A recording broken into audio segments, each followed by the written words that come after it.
जय श्री सीताराम जी की। तुलसीदास जी कहते हैं कि सुंदर मुनि मंडली के बीच श्री सीता जी और रामचंद्र जी ऐसे शोभामयान है मानो भक्ति और सचिंदानंद साक्षात शरीर धारण किए ज्ञान की सभा में विराजमान हो। शत्रुघ्न और सखा गुहे समेत भरत जी प्रेम में मगन हो गए। हर्ष शोक सुख दुख सब भूल गए। हे नाथ रक्षा कीजिए, हे स्वामी रक्षा कीजिए, ऐसा कहकर वे पृथ्वी पर दंड की तरह गिर पड़े। स्नेहपूर्ण वचनों से लक्ष्मण जी ने उन्हें पहचान लिया और भरत जी को प्रणाम करते हुए मन में जान लिया कि इस ओर तो भाई भरत का रसीला स्नेह है और उस ओर स्वामी की सेवा की प्रबल परवशता। न तो मिलते ही बनता है न छोड़ते ही। लक्ष्मण जी के मन की गति को श्रेष्ठ कवि ही वर्णन कर सकता है। वे सेवा पर भार रख कर रह गए, जैसे चढ़ी हुई पतंग को खिलाड़ी खींच रहा हो।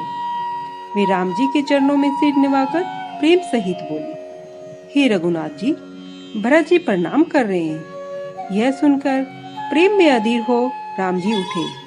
कहीं वस्त्र, कहीं तरकस, कहीं धनुष व कहीं तीर गिरा।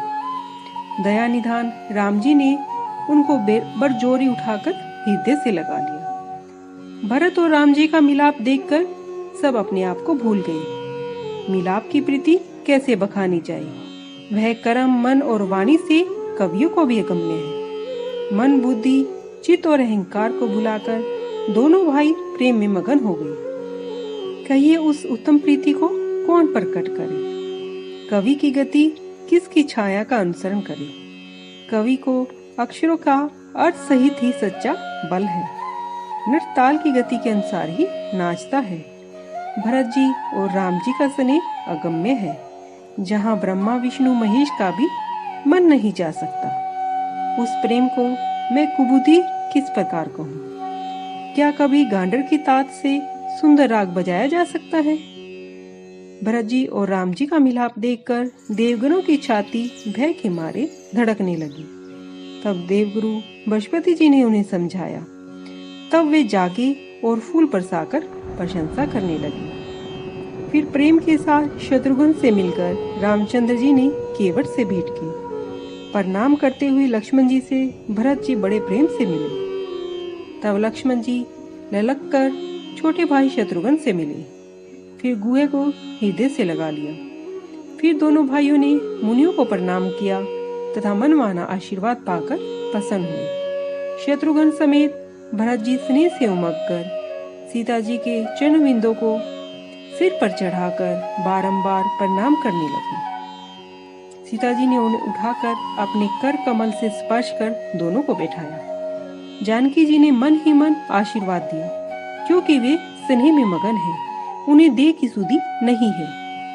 सब प्रकार से जानकी को अपने अनुकूल देखकर भरत जी के हृदय का सोच और कल्पित दूर हो गया। उस समय कोई कुछ नहीं कह रहा और न ही कोई कुछ पूछता है। मन में प्रेम भरा है, इस कारण वह अपनी गति से खाली है। उस समय गुहे ने धीरज धरकर हाथ जोड़कर प्रणाम करते हुए विनती की, हे नाथ, मुनिनाथ के साथ माताएं, नगरवासी, सेवक, सेनापति, मंत्री आदि सब लोग विरह से व्याकुल होकर आए हैं। शील के समुद्र रामचंद्र जी ने गुरु का आगमन सुनकर सीता जी के पास शत्रुघ्न को रख दिया।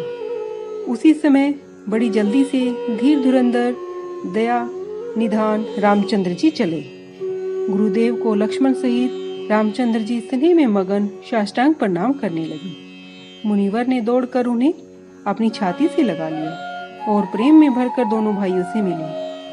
प्रेम में पुलकित निषाद ने अपना नाम बताकर दूर से ही दंडवत प्रणाम किया।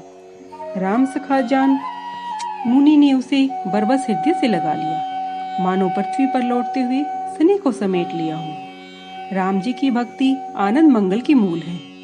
इस प्रकार बड़ाई करके देवता फूल बरसाने लगे। वे कहने लगे कि इस निषाद के समान अति नीच कोई नहीं और विशिष्ट जी के समान बड़ा कौन है, जिसे देखकर श्रेष्ठ मुनि लक्ष्मण से भी अधिक प्रसन्नता पूर्वक मिले। सीतापति रामचंद्र जी के भजन का प्रत्यक्ष प्रताप व प्रभाव है। दया की खान सुजान भगवान रामचंद्र जी ने सब लोगों को दुखी जाना। तब जो जिस भाव से मिलने की इच्छा करता था, उसकी वैसी ही रुचि रखकर भगवान जी उसे मिले। वे लक्ष्मण जी सहित सब किसी से पल भर में मिले और उनके दुख और कठिन संताप को दूर कर दिया। श्री राम जी के लिए यह बड़ी बात नहीं है, जैसे करोड़ों घरों में एक ही सूर्य की छाया पड़ती है। शनि में मगन होकर फिर केवट से मिले और पुरावासी उसके भाग्य की सराहना करने लगे। राम जी ने सब माताओं को देखा जो सुंदर लताओं की पंक्तियों की पाला मार गया, ऐसा प्रतीत हो रहा है। जय श्री सीताराम जी।